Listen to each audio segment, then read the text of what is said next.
बहू। शादी के पहले से ही विभा को कपड़े धोने का बड़ा शौक था। कभी नल के नीचे तो कभी तालाब के पास। अरे मेरी नीली वाली लुंगी नहीं दिख रही है। विभा की अम्मा कहाँ रखी है लुंगी? अरे वो तो विभा ने परसों ही धोकर रखी थी आपकी अलमारी में, देखो वहीं होगी। वो ना मैंने आज धो दी, मुझे लगा कि गंदी हो गई होगी। अरे कैसे गंदी हो गई थी, उसे तो मैंने पहना भी नहीं। हे भगवान, इस लड़की के कपड़े धोने की आदत से परेशान हो गया हूँ मैं। जितना तो घर में राशन नहीं आता उससे कहीं ज्यादा डिटर्जेंट पाउडर का खर्चा है। इसकी शादी करवा दो, शादी जाए अपने घर में ही करे काम, फिर चाहे घर के कपड़े धोने हो या पूरे गांव के। हाँ ठीक बोल रही हूँ, देखता हूँ मैं कोई लड़का। वो दिन भी आ जाता है जब विभा को देखने लड़के वाले आ जाते हैं। लड़की मुझे अच्छी लगी। होने वाली सास कहती है, बेटी अगर कुछ पूछना है तो पूछ लो। वैसे तो हमारी लड़की बहुत ही शर्मीली है, जो बोल दो वो मान लेती है, इसे क्या पूछना होगा। अरे कैसी बात कर रही हो माँ, मुझे इन लोगों के घर रहना है, सवाल तो कई है। हाँ हाँ बेटा पूछ लो ना, क्या पूछना है। आप लोगों के घर कपड़े कौन धोता है? सास का मुंह बन जाता है।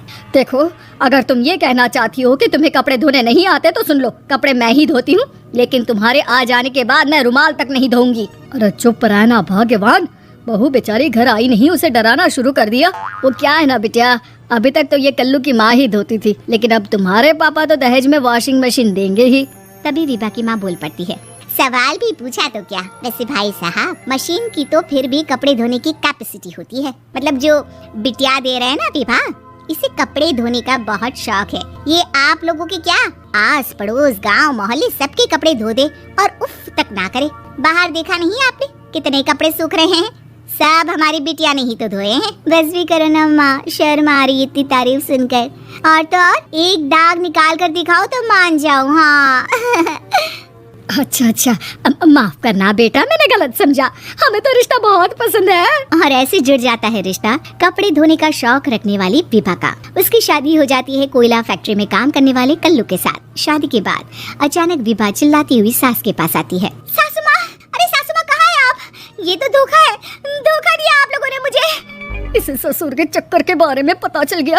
अरे तो उसमें तुझे क्यों धोखा मिला है? अरे नल में पानी नहीं आता, कपड़े कैसे कब धुलेंगे?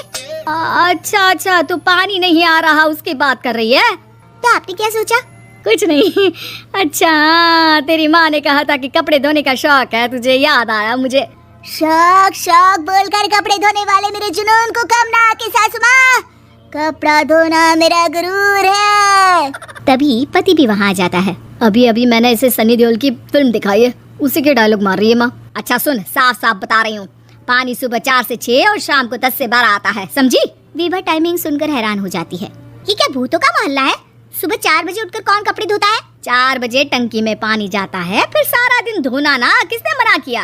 अरे कैसी बात कर रही है, 200 लीटर की टंकी में कितने कपड़े धो लूंगी मैं, सुबह ही उठ जाऊंगी मैं। अब क्या था, विभा सुबह 4 से लेकर रात के 12 बजे तक कपड़े ही धोती रहती। एक रोज सास पड़ोस से निकलकर कहीं जा रही होती है कि साथ वाली कहती है, हाँ कल्लू की माँ, जरा ये बताओ कि 2 साड़ी है, 2 ब्लाउज और एक पेटीकोट और एक नाड़े वाला लंबा कच्छा। हाँ तो? अरे तो क्या, कितना लोगी धुलाई ये बताओ। धोबन दिख रहे हैं हम क्या? हमारे पति सरकारी नौकरी से अभी रिटायर हुए हैं और बेटा सुपरवाइजर है कोयला फैक्ट्री में, धोबन समझ रखा है हमें। हाय रे कल्लू की अम्मा, माफ कर दो, वो तो मोहल्ले में यही सब बता रहे थे कि तुमने बहू को कपड़ा धुलवाने के काम में लगा दिया है। सास को पड़ोसन की बात सुनकर गुस्सा आ जाता है। वो घर पहुंचती है जहां घर के बाहर ही इतने सारे कपड़े सूख रहे होते हैं जितने कि किसी धोबन के घर पर। अरे ओ कल्लू की दुल्हन, बाहर निकल। माँ जी यहीं आ जाओ, बाथरूम में चादर धो रहे हैं हम। अरे अभी हम धोते हैं, तुमको बाहर निकलो। ये आस पड़ोस वाले बोल रहे हैं कि हम बहू से कपड़े धुलवा कर उसे कपड़ा धोने वाली बना दिए हैं। अरे छोड़ो ना माँ जी, किन लोगों की बातों में आती हो? आस पास के लोगों का तो काम ही होता है कि वो किसी तरह सास बहू को लड़ा दे। बहू सारे घर के कपड़े धोती है, ये क्या कम है? बोलिए। सास को भी लग जाता है कि वो बहू का ये सनकीपन नहीं छुड़वा सकती, इससे अच्छा है कि खुद ही चुप हो जाए। एक रोज सास और बहू मंदिर जाते हैं, जहाँ सास की साड़ी वहाँ खड़ी भीख मांगने वाली से मिलती है। माँ जी क्या बात है, आपकी साड़ी उस भिखारन से कितनी मिल रही है ना?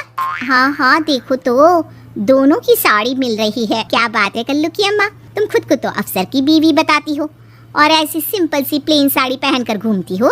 सिंपल और प्लेन नहीं है ये साड़ी। तो क्या सोने के धागे से फूल बने हैं?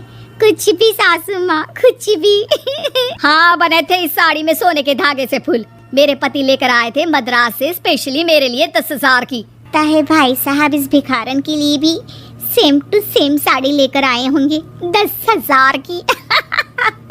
सास उस वक्त कुछ नहीं कहती, लेकिन बहू के साथ घर आती है और अलमारी से एल्बम निकाल कर लाती है। ये साड़ी देख रही है, ये वही साड़ी है जिसे मैंने अभी पहना था। इस साड़ी में ये जो चमकदार फूल दिख रहे हैं ना, ये सोने के धागों से काटे गए हैं। लेकिन तू लोकल वॉशिंग मशीन ब्रश से घिस घिस कर सारे फूलों को निकाल कर साड़ी प्लेन कर दी।